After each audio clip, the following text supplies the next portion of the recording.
जिंदगी का हर दिन एक जैसा नहीं हो। यदि आपको ऐसा लगता है तो आप बहुत बड़े भ्रम में जी रहे हैं। और कई लोगों का ये भ्रम उस वक्त टूटता है जब उनकी जिंदगी बहुत अच्छी चल रही हो और एक दिन उनकी जिंदगी में एक ऐसा मोड़ आता है जो उनकी जिंदगी को बर्बाद कर देता है। उस दिन उन्हें समझ में आता है कि जिंदगी का हर दिन एक जैसा नहीं हो। जब भी आपके जीवन में कोई समस्या आती है तो वो उससे पहले सिग्नल दे रही हो उसके आने का। अब कुछ लोग इस सिग्नल को समझ जाते हैं और कुछ लोग नहीं समझ पाते। और कुछ लोग तो ऐसे होते हैं जो उसे समझने के बाद भी अनजान बनने की कोशिश करते रहते हैं और उसे टाल देते हैं। जब बाद में यही बड़ी समस्या के रूप में सामने आती है तब लगता है कि काश मैंने इसे उसी वक्त ठीक कर लिया तो आज सब कुछ ठीक होता। इस फल की शुरुआत होती है कर्मों से, जो कि आपके विचारों से आते हैं। एक विचार जो हमारे दिमाग में होता है जो बहुत छोटा होता है लेकिन धीरे धीरे करके वो बढ़ता चला जाता है और फिर कुछ समय के बाद वो कर्मों का रूप ले लेता है। जब भी आप कोई कर्म करते हैं तो उसका फल मिलना निश्चित है, लेकिन वो आपके कर्मों पर निर्भर करेगा। कभी कभी ये फल सिर्फ उस इंसान को मिलते हैं जो ये कर्म करता है, लेकिन कभी कभी ये फल उसके साथ रहने वालों को भी भोगना पड़ता है। एक बार दो व्यक्ति शहर से धन कमाकर लौट रहे थे। रास्ते में ही सूर्यास्त हो गया। उन्होंने सोचा कि आज रात पास के गांव में विश्राम कर लें। गांव में जाकर उन्होंने एक घर का दरवाजा खटखटाया। उसी घर में उनके लिए खाने और रात को आराम करने का इंतजाम हुआ, लेकिन उस घर मालिक ने उनके पास धन को देख लिया था, जिसके कारण उसके मन में धन को पाने का लालच आ गया।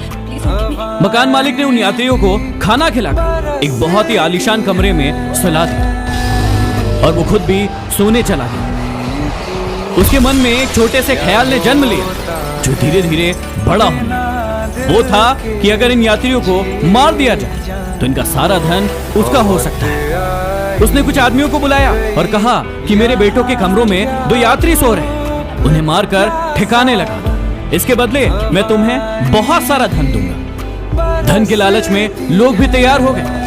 इसी बीच उस मकान मालिक के दोनों लड़के घर आ गए और अपने कमरे में उन यात्रियों को देखकर चौंक गए। उन यात्रियों से सब कुछ जानने के बाद उन्होंने उन यात्रियों को मेहमानों के कमरे में सुला दिया और खुद उसी कमरे में उन यात्रियों के स्थान पर सो गए। आधी रात को कुछ आदमी उस कमरे में घुसे। उन्होंने पलंग पर दो व्यक्तियों को सोते हुए देखा और उन्हें मारकर उनकी लाशों को ठिकाने लगा। जब सुबह हो गई तो वो दोनों यात्री मकान मालिक के पास पहुंचे और वहां से चलने के लिए विदा ली। मकान मालिक आश्चर्य से सोचने लगा कि अगर ये जिंदा है तो रात में उन लोगों ने किसको मार दिया। बाद में पता चला कि जिनकी मृत्यु हुई है वे मकान मालिक के ही बेटे थे। कर्मों का फल हर इंसान को मिले, फिर वो चाहे खुद को मिले या फिर किसी अपने चाहने वाले को। अब जानिए कि आपको कौन कौन से कर्म नहीं करना है। आगे बढ़ने से पहले मैं आपको बताना चाहता हूँ डाउटनेट ऐप के बारे में। यदि पढ़ाई करते समय आपको मैथ, फिजिक्स, बायो, केमिस्ट्री में कोई भी दिक्कत आ रही है तो आप यूज कीजिए डाउटनेट ऐप। जो भी प्रश्न आपसे नहीं बन रहा है उसका फोटो खींचिए, उसे क्रॉप कीजिए और उसे सबमिट कर दीजिए और 2 सेकंड के अंदर आपके सामने उसका उत्तर होगा। यहाँ पर आप 6वीं से लेकर 12वीं तक और IIT, JEE, नीट जैसी एग्जाम की तैयारी आसानी से कर सकते हैं। इसका लिंक डिस्क्रिप्शन में। अब जानिए कि आपको कौन कौन से कर्म नहीं करना।